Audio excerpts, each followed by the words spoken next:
誰だって可愛く変わりたいんだ。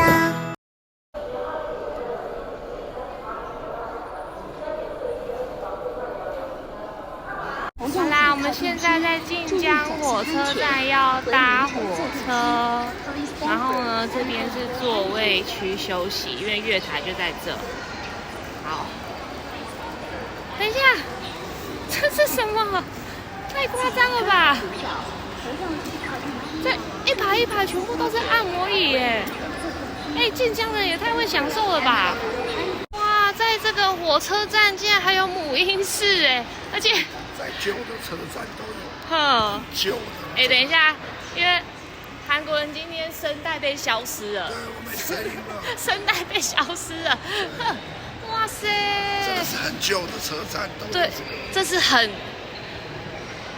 这是很旧的车站，而且它有这个跑马灯，生怕你看不到，哎，也太可爱了吧！哇，我来看一下，里面有什么？哎呦，很温馨哎！哦，有独立的空调，然后还有这什么？哇，好几种娃娃车哎，好几种娃娃床哎，好可爱哦！哇塞，然后还有冰箱，很棒哎！天啊，这个是晋江哦，这个是什么？消毒锅，奶瓶的消毒锅，哇，也太好了吧！很小一只，很小一只，很小一只，在吃什么？吃面包。好啦，现在要准备搭火车啦，然后大家正在排队等候上车。哦，这个小车站的月台好大哦！我真是大陆什么都很大，好大的月台哦！天哪！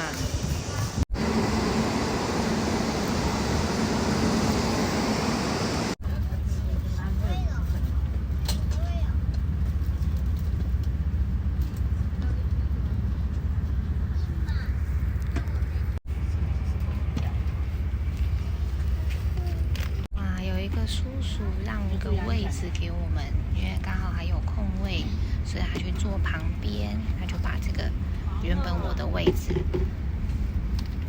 给小朋友，然后我坐他的位置。他在隔空跟其他小朋友一起玩，他自己啦，因为他听到这边有小朋友在玩，他就自己在那里自嗨。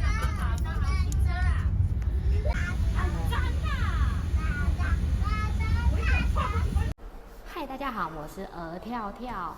刚刚的画面呢，就是我这一次在大陆首次体验搭动车，也就是台湾所谓的火车的一个体验。我觉得呢，虽然同样都是火车，但是两岸呢真的是差别非常的大。然后呢，在当天的这一个搭乘火车的一个旅程，也是让我惊吓傻眼。先说，我觉得两岸的火车非常不一样的地方。首先，当然就是一进站。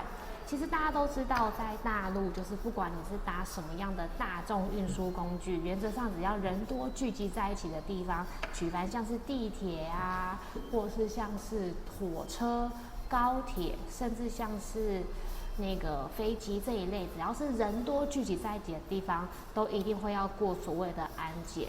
那有些人当然会觉得说安检好像没有必要，或者觉得很麻烦、很扰民。但是我个人是觉得，毕竟你说真的，大陆这么大，腹地这么大，而且其实大陆跟台湾的地理环境不太一样，因为台湾是四面环海，但是大陆呢，其实它还跟整个欧亚板块的陆地全部连接在一起。所以当然在管理上，在安全上，如果希望可以提供所有的民众、所有的国人更高、更完整的一个安全，那我觉得安检就会是非常重要的。那像也有网络上有些人会说啊，其实感觉安检只是过个场啊，做假动作。但其实我这一次就是在火车安检上面就实际的感受到，就是非常认真，因为我自己本身呢，就因为有带到就是我自己的疏失粗心，不小心带了一罐容量超标的那个烹法喷雾，所以就被没收了。但我自己是非常觉得就是理所当然，我也没有任何怨言，因为是我自己不小心。那基于就是本来就是为了我们还是要以大众的安全为出发的话，也要考虑到别人嘛。那我就非常心甘情愿的将那一罐烹法喷雾给交出去，被没收了，毫无怨言，自己活该。好，那再来讲到还有很多不一样的地方，在这个就是晋江火车站，我一进去，其实过了安检，然后进到火车站里面，哇，我真的是也很傻眼，因为眼前一大片的那个按摩椅，我就想说，天哪，大陆人这种多爱按摩。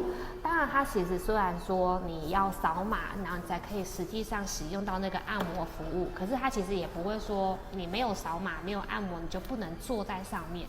所以虽然说按摩椅占了很大的比例，可是其实也没有说影响到其他乘客的使用。其实我觉得椅子量也是非常的够。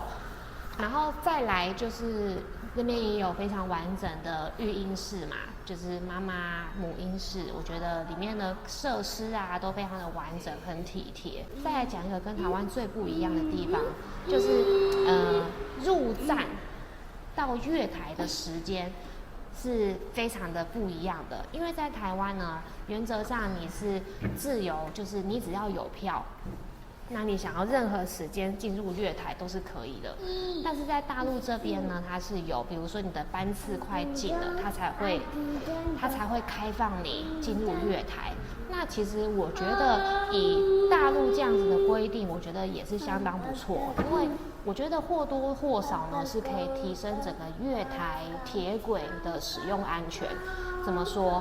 因为有可能就是我觉得如果尽量缩短民众在月台待的时间，在月台逗留的时间，是可以帮助减少铁轨上有可能有不小心有民众不小心飞走，或是不小心就是掉下去的一些垃圾。那这样的话是可以提升铁轨使用的安全，然后再来甚至减少旅客待在月台的时间，然后甚至有可能大幅度降低旅客可能失足掉落到月台，然后发生无法挽回的憾事这种风险。所以我觉得这样子的机制也是相当不错的。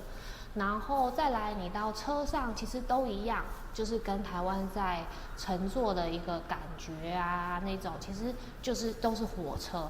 但是其实在这一趟的旅程呢，让我最傻眼的事情是什么？就是因为其实在这一次的旅程当中呢，就是有一个在我们同一个车厢里面就有一个小孩非常的调皮。然后因为我们是从这个晋江坐到厦门，然后整路呢他就是不停的一直玩，然后一直闹，然后很大声的一直闹，然后他的家长呢也是很努力的跟他一起抗衡，所以两个就是互相吼来吼去。但是我觉得这不是让我最傻眼的，其实最傻眼的是，即便他们再怎么大声，然后小孩再怎么失控，但是车厢里所有的乘客却好像完全没事发生一样，大家就是做自己的事情，然后你可以感受到那一对亲子呢很自在的一直在互相抗衡，然后其他乘客呢也很自在的活在自己的世界，吃东西的吃东西啊，睡觉的睡觉，然后看剧的看剧，就是戴耳机看的剧嘛。所以我就觉得这一点让我感到很意外，也很傻眼。就是我特别对于大陆人在这一块的包容，你要说包容吗？还是无视？任何，反正他们就是可以当作没事发生。因为这种东西呢，在台湾是原则上，比较少会遇到这种状况。就是如果你在车厢内过度的喧哗，是真的会被人白眼的。所以我觉得这一点，当然就是两岸可能那个风土人情啊，然后这种民情不太一样，所以可能就会反映在很多不一样的地方。我觉得这也是非常有趣，然后这一次比较特别，然后印象很深刻的体验。好啦，那以上呢就是我这一次在大陆搭乘动车，也就是火车的一个心得感想，跟大家做个分享。有任何想法，欢迎在影片下方留言告诉我。也邀请你帮我订阅、按赞、分享、加开小铃铛。我们就下次影片见喽，拜拜。拜拜。